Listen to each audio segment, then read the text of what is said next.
देखिए, ये मैंने पहले भी कहा कि ये जवाब इंडियन जनरल्स को है। ये जो हुँ, इंडियन जनरल्स की बात है, वो इंडियन जनरल्स को जवाब दिया गया है और न्यूक्लियर एनवायरनमेंट की बात की गई है। जो डोनाल्ड हुँ, ट्रम्प कहते हैं ना कि मैंने पाकिस्तान और भारत के दरमियान न्यूक्लियर जंग रुकवाई है। ये हुँ, ये हुँ, डोनाल्ड ट्रम्प के उस मौक़िफ़ की भी आज आसिम मुनीर साहब ने तायीद किया है कि हाँ, पाकिस्तान और भारत के दरमियान न्यूक्लियर जंग का खतरा मौजूद है। जो अमेरिका कहता है कि जब 10 मई को भी पाकिस्तान और भारत के दरमियान एक न्यूक्लियर जंग का खतरा मौजूद था, इसीलिए सीज़ फायर कराया गया था। और मैं समझता हुँ, हूँ कि उस न्यूक्लियर जंग के खतरे की वजह से ही भारत भी सीज़ फायर पे मजबूर हुआ था।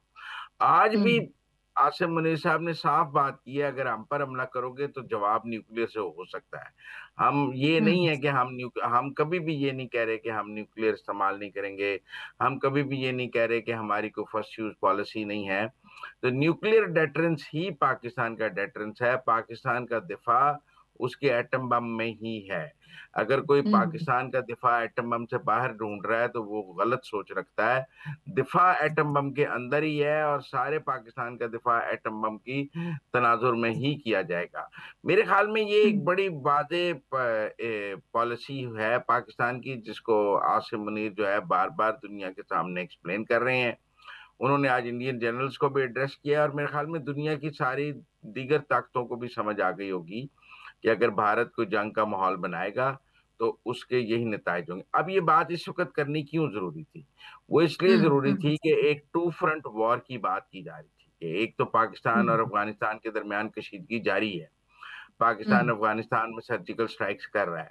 लेकिन टेक्निकल मुसलसल टिक बात ये है कि जी एक टू हुँ, फ्रंट वॉर की बात की जा रही थी कि एक तरफ से हुँ, अफ़गानिस्तान और एक तरफ से इंडिया दोनों मिलकर इंडिया पाकिस्तान पर हुँ, हमला करेंगे।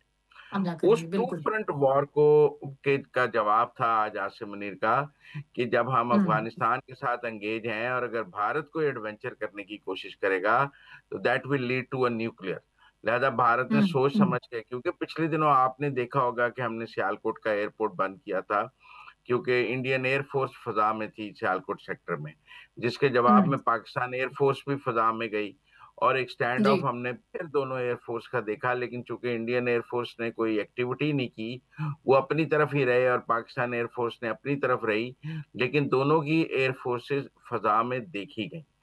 और हुँ, एक हुँ, खतरा हुँ, मौजूद हुआ कि दोबारा कोई जो है हमला या कोई सर्जिकल स्ट्राइक भारत कर सकता है। हो सकती है। मेरे ख़्याल में ये हुँ। उस तनाज़ुर में आज ये तकरीर की गई है।